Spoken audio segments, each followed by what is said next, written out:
Chapter 23. David saves the town of Keilah. The town of Keilah was about 29 kilometers, that is 18 miles southwest of Jerusalem. And it was about 5 kilometers, that is 3 miles from the cave of Adullam. Chapter 22 verse 1. Keilah was in the country of Judah. King Saul and his army should have been fighting the Philistines here. But Saul spent most of his time trying to catch David. David was a leader in Saul's army. David had often attacked the Philistines and saved Israelite towns. He now wanted to save Keilah, but he did not do anything until he had asked God. David knew that only God could give him success. Abiathar, the priest, had joined David and had brought the ephod with him from Nob. Chapter 21 verse 9. This was a special ephod for the chief priest. He wore it when he wanted to know what God's decision was. See Exodus 28. God had told David's men to attack the Philistines, but the men were afraid. The Philistines were good soldiers. Their army was very large. David wanted to be certain that he should attack. So David asked God a second time. God said that he would help David. So David and his men attacked and defeated the Philistines. The Philistines may have used animals to carry all men's bag. Or perhaps Philistines stole these animals in earlier battles. The end of verse 5 says, David saved the people of Keilah. This does not mean that David did it on his own. It means David and his men believed in God. The writer often uses just a leader's name to refer to the leader and his group. Saul chases David. Many Israelites trusted Saul. They told him where David went. The Israelites who liked David warned him about Saul. Saul thought that God was helping him to catch David.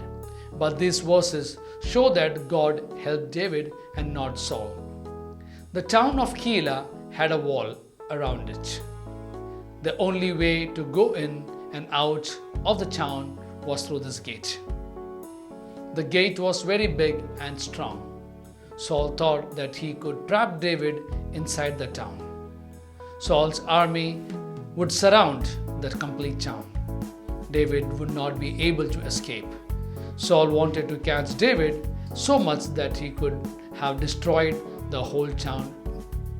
Before David acted, he asked God for his decision. David called himself God's servant. A servant obeys his master. David wanted to obey his God. David did not want Saul to kill the people of another town. David did not want to be responsible for the death of more innocent people. David asked God 2 questions, but God only answered one. So David had to ask the other question again. God's replies were very short.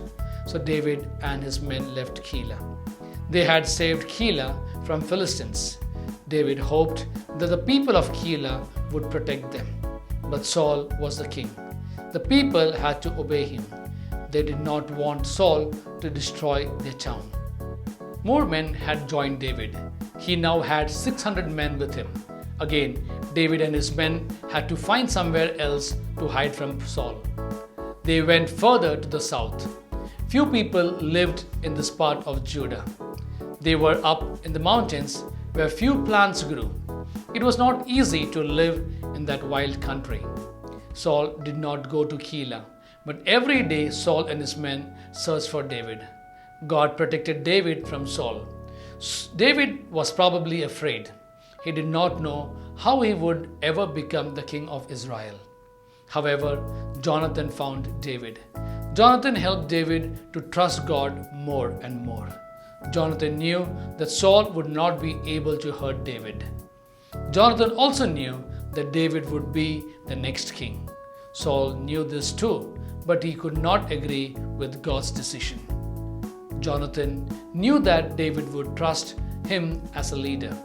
Verse 18 does not tell us what promise Jonathan and David made. It was a serious promise because they made it with God. not just to each other.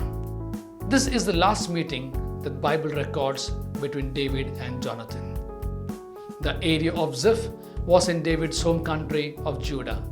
But many people in Ziph wanted to help Saul, not David. They knew where David was hiding. In verse 21, Saul said, "The Lord will bless you." The phrase was a normal greeting. It does not mean that Saul really trusted God. David had already escaped from Saul. This time, Saul wanted to know exact place where David and his men were hidden.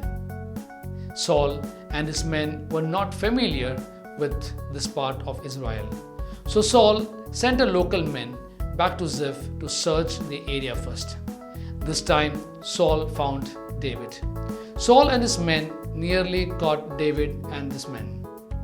But God used the Philistine attack to save David from Saul again.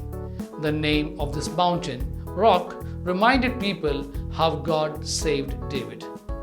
This was the same rock as in verse 25. David and his men had to move to a new place. En-Gedi is near the Dead Sea. It was a very hot place, but there was a good supply of fresh water.